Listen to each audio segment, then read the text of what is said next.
Okay, class, today we're going to be talking about volume of a sphere. So the standard that we're discussing is 8.7a, and it says that we're going to solve problems involving the volume of cylinders, cones, and spheres. So let's dive off in. It says the Earth is not a perfect sphere, but it has been molded by gravitational forces into a spherical shape. Earth has a diameter of about 7,926 miles and a surface area of about 197 million square miles. Okay, so the Earth is round, as you know. They discovered that long ago. So what if I asked you to find the volume of the Earth? Well, we know how to find volume of a cylinder. We know, because of yesterday's lesson, how to find volume of a cone, and we know how to find volume of prisms. We know how to find volume of pyramids now.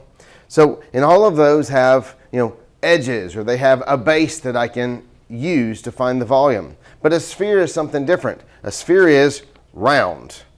Okay, there's no edges, no, all those different kinds of things that we are accustomed to find volume. So in today's lesson, we're going to determine how to find the volume of a sphere. So let's read on. It says a sphere is the set of points in 3 dimensions that are a fixed distance from a given point. The center. Sounds very similar to that of a circle because a sphere is modeled based on that. But if you look at this center point right here, all these points right here along a 3-dimensional area, is just the same distance away. And in a circle, we call that the radius. Well, in a sphere, we call it a radius also. That distance from the center point to the edge, okay, of the circle. In this case, the edge of the sphere. Okay. Now, a circle is, this sphere, if we cut it in half, we cut it into half a sphere, which we call a hemisphere. Okay. So a plane that intersects a sphere through its center divides the sphere into 2 halves, or hemispheres. Hemi meaning half spheres. The edge of the hemisphere is a great circle. So that flat area right there, we call that the great circle, and it's going through that center point. And that's what we kind of use in order to help us find the volume of this sphere. So let's take a look at this one. This is kind of an interesting fact. It says the volume of a hemisphere is exactly halfway between the volume of a cone and the volume of a cylinder with the same radius r and the height of r. Okay, so if I had this center point right here, okay, so the center point would actually be about right there on the top there, but I'm going to put it right here. So if I had this distance that goes across, if I knew that that distance was r, and I knew that the distance here along the edge was also r, I could then find the volume of the cylinder that's around it. I could find the volume of this pyramid that's around it. And if I took those two and found the middle point of that, I would find that of a half of a sphere. But now we got to think about that.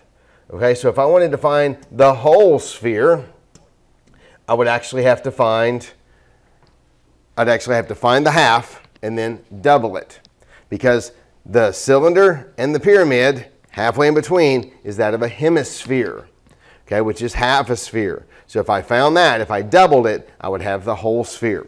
So if I knew that the distance, the radius of the cylinder and the pyramid were 10, and I knew the height of this cylinder was also 10, I could then find the volume of that sphere that's in the middle of that. Okay, so let's see what the formula is then.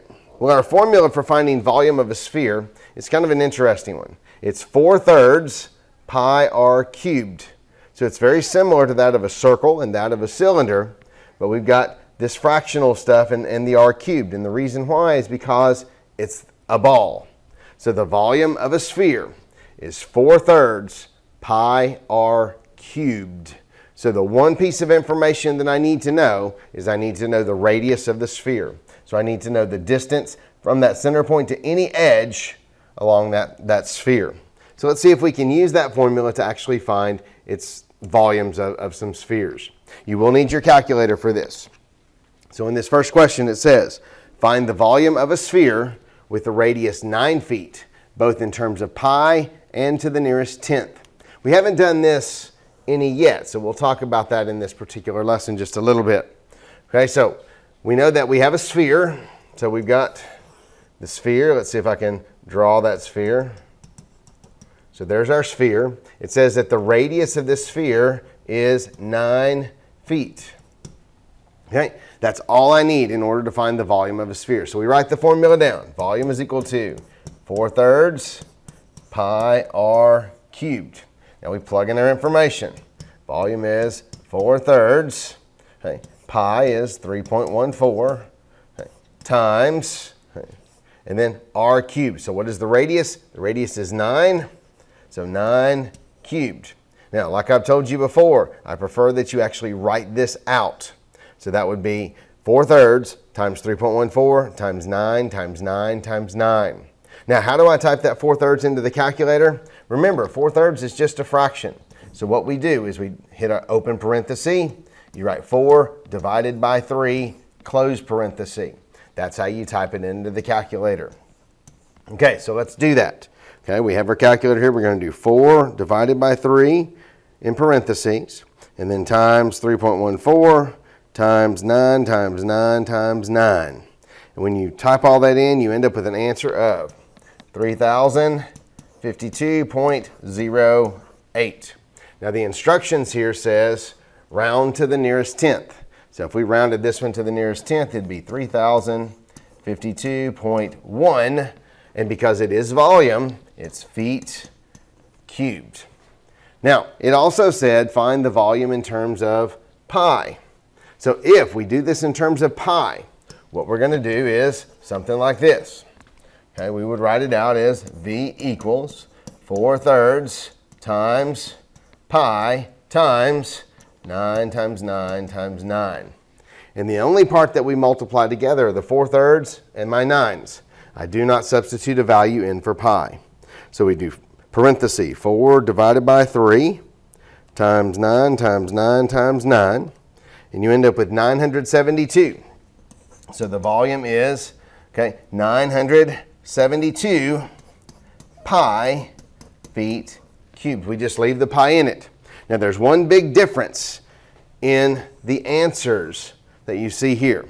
In the answer where I plugged in a value for pi, I have an equal sign that is an approximate sign, okay, because it is approximately equal to the 3052.1 because I plugged in an approximate value.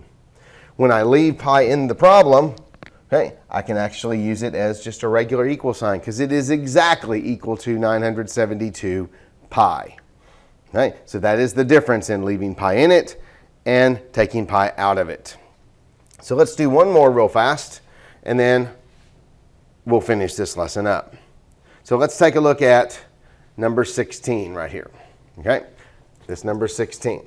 So I know that my formula, it says find the volume of each sphere, both in terms of pi and to the nearest tenth. So we write our formula. Volume is equal to 4/3 times. All right, well, the first time, let's actually plug pi in. So we do 3.14. But what I need is the radius, but what I'm given is a diameter. So if I have a diameter, I need to cut it in half. So I take this 7, I cut it in half. I know half of 7 is 3.5. So 3.5 times 3.5 times 3.5. All right, so we type that into the calculator. And again, parenthesis, 4 divided by 3, and then 3.14 times 3.5 times 3.5 times 3.5. And you end up with volume is approximately equal to 179.50333333. So round to the nearest tenth, 50 turns to just 5, and it's kilometers cubed. Now, if I leave pi in the problem, we have volume is equal to 4/3 times pi times the 3.5 3 times. We plug it into our calculator. 4 divided by 3 times 3.5 times 3.5 times 3.5. And you end up with 57.1666666. So that's going to be 57.2 pi. Right? 57.2 pi, and again, kilometers cubed. Now, because I did do a round, I now change my approximates, or I change my equal sign to an approximate sign because I did round this number even though I didn't plug in pi. Okay, so it is still, sometimes you still end up with that if the numbers just don't work out. Okay, so to find the volume of a sphere, okay, it is pretty simple. Okay, all we do is use the formula. Volume is equal to 4/3 pi r cubed. So the one thing that you need to know to find volume of a sphere is you must know a radius, which is the distance from the center point to the sphere itself. Until next time.